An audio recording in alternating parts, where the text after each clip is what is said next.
दोस्तों, हर हर महादेव। दोस्तों, आज हम आप लोगों के बीच एक ऐसे विषय पे बात करने वाले हैं जो हमारे जिंदगी में हर साल आता है और हम सब उसका स्वागत भी करते हैं।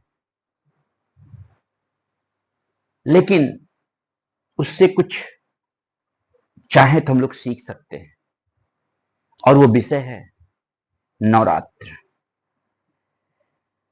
तो आज का जो मेरा मेन टॉपिक होगा नवरात्र और उसका हमारे जीवन पे प्रभाव। दोस्तों, मैं अपनी बात शुरू करूं, मैं इसके पहले ये बता देना चाहता हूं कि नवरात्र एक ऐसा विषय है जिसको लेके सब उत्साहित रहते हैं। हम सब, आप सब लोग मिलके माता रानी का आगमन की प्रतीक्षा भी करते हैं और जब आ जाती हैं तो सब अपने यथाशक्ति जो भी शक्ति होती है, भक्ति होती, उस हिसाब से उनका आदर करते हैं, मान सम्मान करते हैं। फिर माता रानी 9 दिन बाद विदा हो जाती है। ये सिलसिला तो आपके हमारे बीच लगा हुआ है। लेकिन मैं आज जिन विषय पे आप लोगों से बात करने वाला हूं, उस विषय को अगर आप सुनेंगे, समझने की कोशिश करेंगे, तो हो सकता है कि हमारे इस छोटे से प्रयास से कुछ जिंदगियां बदल जाए।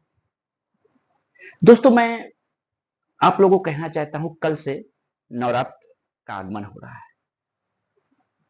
हम सब, कई लोग व्रत भी रहते हैं, अपने हिसाब से मां का स्वागत करते हैं। लेकिन दोस्तों, इधर कुछ दिनों में, कुछ महीनों में ये देखा गया है कि बहुत तेजी से हमारी माताओं बहनों का शोषण हो रहा है। उनको हम वो दर्जा नहीं दे पा रहे हैं, मान सम्मान नहीं दे पा रहे हैं। कई घटनाएं घटित भी हुई हैं इस बीच, और मुझे लगता है कि कहीं ना कहीं हमसे और आपसे भूल हो रही है अपनी मां बहनों को समझने में। दोस्तों, मैं आप लोग को बता दूं, नवरात्र, अब नवरात्र से आप कहेंगे इस घटना का नवरात्र से क्या है? नवरात्र, कुछ लोगों को ऐसा भी लगता होगा, ठीक है नवरात्र आता है, हम जो कर पाते मां की सेवा करते हैं, मां चली जाती है। लेकिन ऐसा नहीं है। देखिए, नवरात्र 9 दिन का होता है और हम अपने मां के गर्भ में भी 9 दिन रहते हैं। अब देखिएगा, सोचिएगा इस बात को, फिर नवरात्र 9 दिन का ही क्यों होता है? कहीं ना कहीं मां इस 9 दिन आके हमको जगाना चाहती है। वो अपना एहसास दिलाना चाहती हैं कि जागो, अभी अभी जागने की जरूरत है। मुझे ये लगता है कि अगर हम और आप मां बहनों का मान सम्मान ठीक उसी तरह करें जैसे 9 दिन अपने माता रानी के करते हैं, और कहीं ना कहीं दोस्तों, माता रानी 9 दिन जो आती हैं, इस चीज को हमारे अंदर एहसास कराती है। क्योंकि हमारे भारत देश में शक्ति की पूजा आज नहीं हो रही है, आदिकाल से होती आ रही है शक्ति की पूजा। और शक्ति जो एक शब्द है, इतना छोटा शब्द दोस्तों नहीं है। और आप और हम अगर देखते हैं तो हर घर में शक्ति विराजमान है, कहीं मां के रूप में, कहीं बहन के रूप में, कहीं पत्नी के रूप में। और हम आप उस नवरात्र का इंतजार करते हैं कि मां आएंगी। मैं तो यहां तक कहता हूं कि जिस घर में मां बहनें अगर आप जा रहे हैं और हंसते हुए मिल जाती हैं, तो आप समझ लीजिए कि एक बार अगर आप मंदिर नहीं जा रहे हैं तो काम चल जाएगा, लेकिन उस दरवाजे पे जरूर जाइए। क्योंकि ये सीधा सीधा आपको दिखा रही है माता रानी कि हम यहां हैं, यहां शक्ति की पूजा होती है। तो दोस्तों, अगर हम और आप मिलके अपनी अपनी मां बहनों का अगर सम्मान करते हैं, और मैं तो यहां तक कहता हूं कि अगर आप अगले की मां बहनों का सम्मान करेंगे तो वो मजबूर हो जाएगा आपके भी मां बहनों का सम्मान करने के लिए।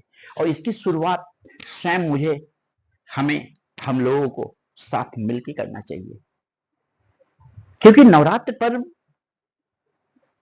केवल व्रत रहना और मां की पूजा करना इसका नाम नहीं है।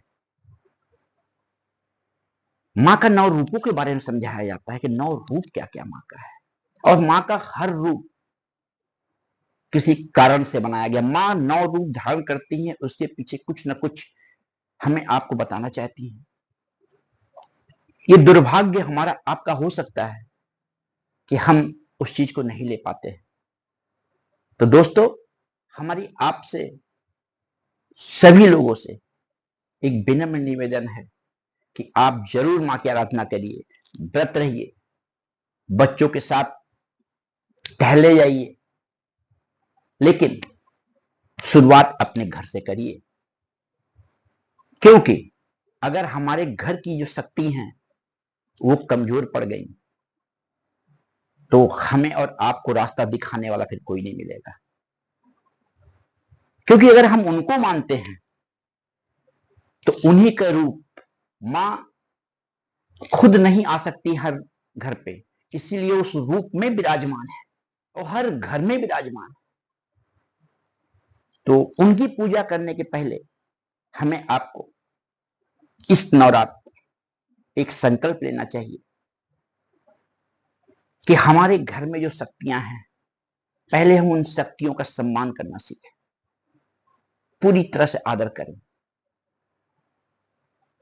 क्योंकि आप लोग इसको देखिएगा, अगर वैसे तो सभी लोग सम्मान करते हैं, लेकिन अगर किसी से कहीं कोई कमी रह जा रही है तो एक बार अगर इस चीज को अपने घर पे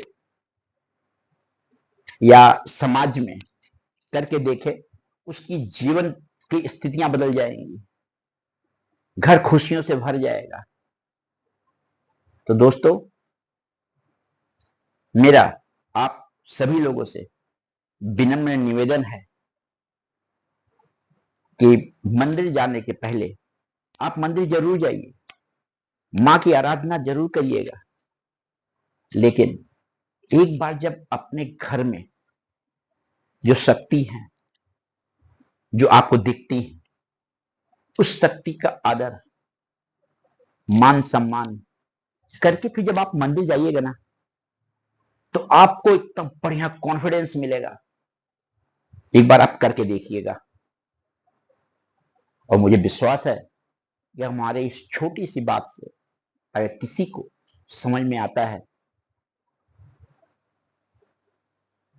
तो मुझे और आप सब लोगों को बहुत खुशी होगी।